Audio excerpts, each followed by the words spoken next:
Ready? Here we go. I have to say, first and foremost, I really do like the color scheme for Redemption. I think it's like a good use of the different shades of blue and white and silver. It is fantastic. But y'all know what time it is. It is time for our AEW predictions as we are now with another pay-per-view coming up this weekend on Sunday, which is crazy to say because it felt like yesterday we were just doing this for Forbidden Door. But it is AEW Redemption time. So we are going to be making our predictions. This is the third pay-per-view in our 2026 prediction season. So we are at episode 3 for AEW Redemption. At the time of this recording on Tuesday, July 21st, we have 8 matches scheduled for Redemption. So we are going to go through our card. We're going to make our predictions and talk about everything, and then we'll go from there. So far, we don't have a 0 hour, but that is probably going to change as the week goes on. But for right now, let's talk about everything. So let's start off. These matches are in no particular order. I just put them in the order from no non-title matches to title matches, going in order from like mid-card to main title scene. And let's get into it. Now, this is the one match where I was like, is it going to be fun? Yes. Am I trying to figure out why we're doing this? Kinda. But in a tag team match, we have the Death Riders, Will Ospreay and Jon Moxley taking on the Young Bucks. And I'm just sitting here and I'm like, this should be an entertaining match, but why? I was like, this match came out of nowhere for me. I was like, okay. Yeah, that made no sense. It made no sense, right? But like, but there is 2 more episodes until the pay per view, so they may clear this up, But I'm gonna have to go with the Young Bucks on this one. I'm going to go with the Bucks too, because it seems that they're building them as the next challengers to Cage and Cope's titles. So I feel like they need to win here.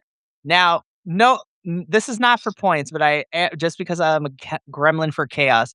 Who do you think takes the pin here? I think Moxley takes the pin. Crazy enough. That's great. Maybe it's like a rare count out situation. Could be. I could also see that too. But I agree with you. I have the Bucks here, especially because if they're building them to be the next challengers for Cage and Cope, a pay-per-view win here would definitely put them in a good pole position to be the next challengers. But moving on to our next match, we have our no holds barred match between the Painmaker Chris Jericho and Psycho Killer Tommaso Ciampa. As much as it pains me to say this, because Tommaso Ciampa won at Beach Break, I'm going to give it to the Painmaker Chris Jericho. We're probably going to get one more between the two of them as the tiebreaker. So I'm going to give it to Painmaker for this one. And it hurts my soul to say that, but I'm going to go with Painmaker. I feel bad for the janitors at the arena because this is going to be a bathroom break match. So literally, they'd be taking the piss. Quite literally. Like, I'm going to have to go with Painmaker because, like, for whatever reason, they got to give him his win back. And I just realized this, like, as I was like running down the card on the Google Doc, that I was like, Painmaker's the good guy in this? That's what I'm saying. I'm like, I can't believe it. And it hurts my soul, but I want points here. So I'm going to go with Painmaker, but I'm rooting for Champa here. That's crazy because he's the heel. Makes no sense. 2026 wrestling, man. It's crazy out here. Alrighty. So moving on though. Now we're getting into all the championship matches. So the rest of these are championship matches, and we're going to start off with our AEW Tag Team Championships. So Cage and Cope defending the titles against the Death Riders, but in the form of Claudio Castagnoli and Pac. Now, chaos will be hilarious, but because we're in Canada, I think all the Canadians are probably going to retain their championships. So I am going to go with Cage and Cope here because I do think that they are set up to lose these titles at Wembley.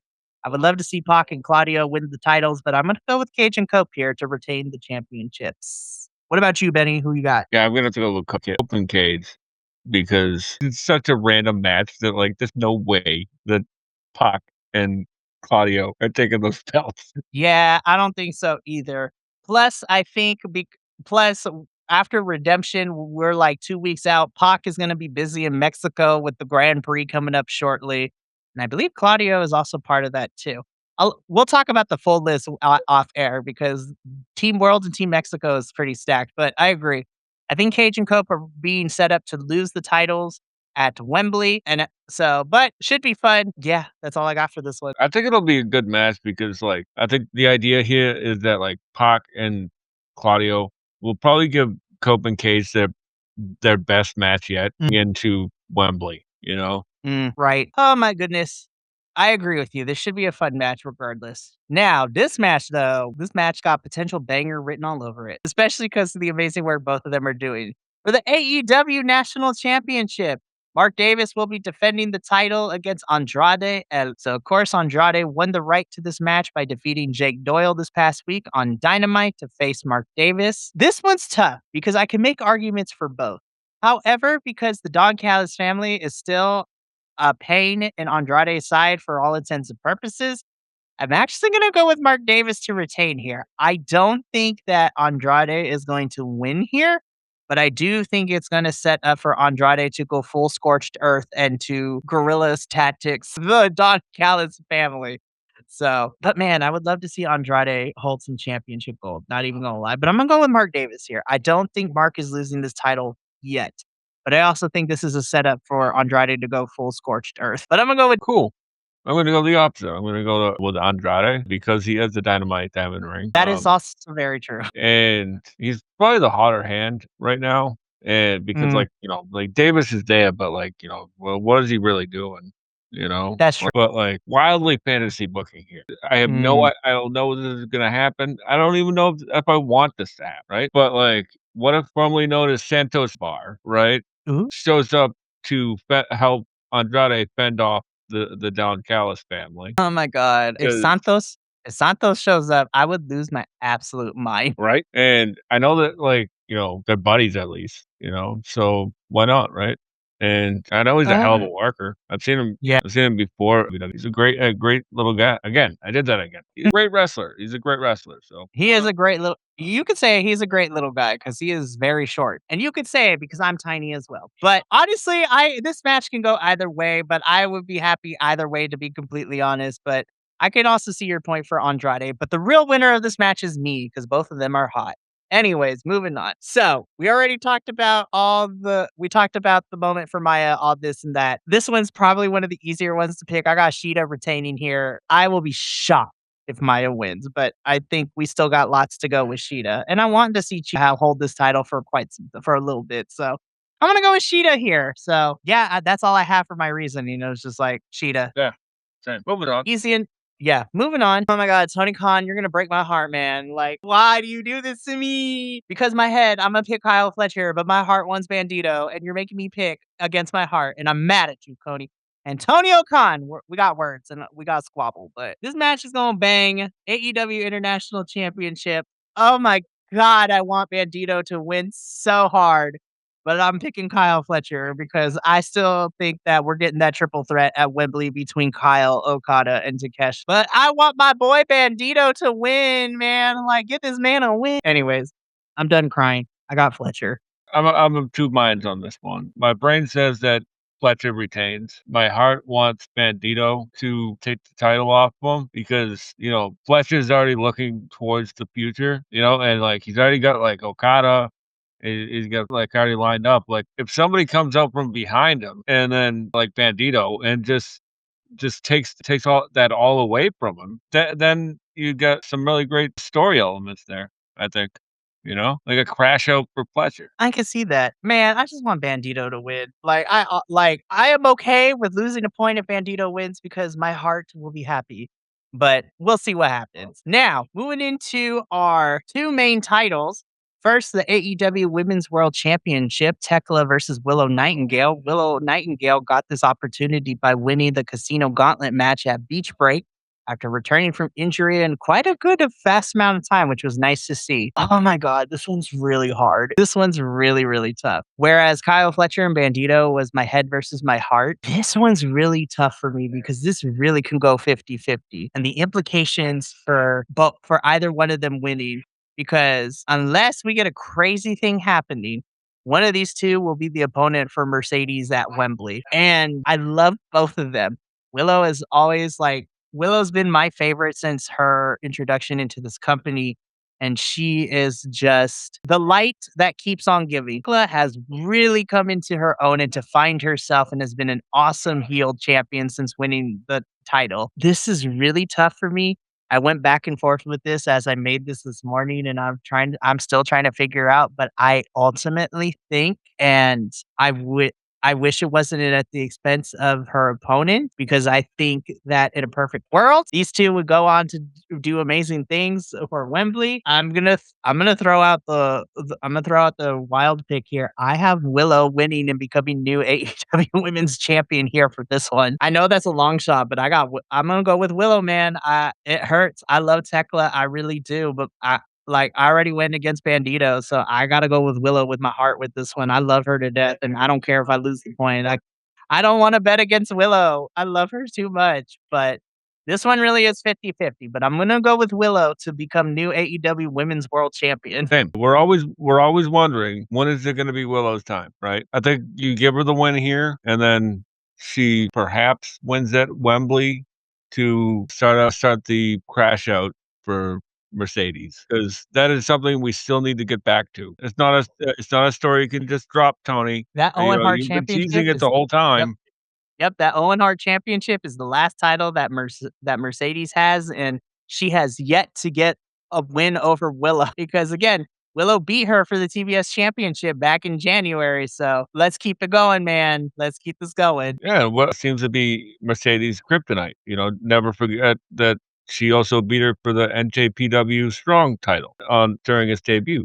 So she's always sort of had her number, which is great. Because Mercedes, like, pretty much is like just really great head, man. Like she like amazing matches with everybody. Like Athena, Mercedes, like she's on another level. Just hasn't ascended for whatever reason. I think, yeah, Tekla has had an amazing reign, and I think she will be fine, especially since it seems we might be setting up for her to do in the Triangle of Madness to still be fighting with Okada-san and Stardom, which is okay with me. And with them being the Goddess of Stardom champions, I think that will also be okay with her. But yeah, this is gonna be fun. And finally, last but certainly not least, what I'm pretty sure is main eventing Redemption. And I'm really excited for this match because I think it's going to be great, but I'm really excited to see Kevin Knight in this position. But Kenny Omega defending the AEW World Championship against Kevin Knight. I do think this match is going to be a big test for Kevin. I think he's going to show up and show out. And again, I think Kenny's going to do a really good job of putting over Kevin, and these two are going to have an incredible match. Another easy one, I have Kenny retaining the championship, but this match is going to be really fun. I am looking forward to it wholeheartedly on Sunday. Yeah, same. It's just an easy win for Omega on his way to. I don't mean like an easy win for him. It's gonna be a hard battle, right? But like, It's going to battle uh, test him and prepare him for Wembley and Ospreay. yeah, and we have, like, as great as that match was with Max, right? We need a match to solidify that the cleaner is back, the best bout machine is back, and who's honestly one of the best in ring performers that AEW has right now, and that's saying a lot, is Kevin Knight, and he also has connection with the audience. So Mhm. like they're actually booing it, like, which is something they're not doing with Fletcher. I think it was perfect, especially, well, I think it worked perfectly too. And we talked a little bit about it during our Double or Nothing post show, where being the person to attack Darby, who I would say is a fan favorite and the AEW universe loves Darbs, like perfect way to get heat to become the heel. But yeah, so and that's it for our redemptions prediction. Now, as of right now, we still have a dynamite and a collision leading into redemption this Sunday. So we don't know what else will be added to the card. But all I know is that next Tuesday, Benny and I will be here to do the post show for Redemption. I'm looking forward to it. And then all roads lead to Wembley. So all in's going to be really fun. Of course, over this past week, we got a bunch of announcements. Of course, we got All Out coming in Chicago from September. Don't know yet if Wrestle Dream is coming back in October and where, but they did announce that Full Gear is going to be happening Saturday, November 14th in Phoenix, Arizona. So that's going to be fun. And so, yeah, so I'm excited to see we're slowly filling up the rest of the 2026 pay per view calendar year for AEW. We're just waiting to see when and where Wrestle Dream and World's End is going to end up. So that's going to be fun. But that's going to be it for us here at the All Elite Ensemble. Like I said, we will be back next Tuesday and we'll be doing a post show for Redemption. So I appreciate Betty for being here. This is a long show, and we're gonna talk more afterwards because I get to hang out with him because he's a great person. But we got our back to our regular scheduled programming now that I'm back from, camping and vacation. So tomorrow night is NXT and CMLL. And then on Friday is TNA, and yeah, some good stuff is happening, and we are excited. It's gonna be a good time. But from all of us here at BC WrestlePod to you at home, remember, take care of yourself, love one another, stay iconic, and more importantly than anything, you always deserve to finish your story. I'll see you tomorrow for our double packed episodes of NXT and CMLL. But until then, and until next time, peace. Thank you so much for tuning in to another Vibe Tribe production. What's gonna happen next time? Well, you're gonna have to tune in to find out. But until then, remember, take care of yourself, love one another, and as always, make sure that you keep the good times rolling. Thank you for being here, and we'll see you next time.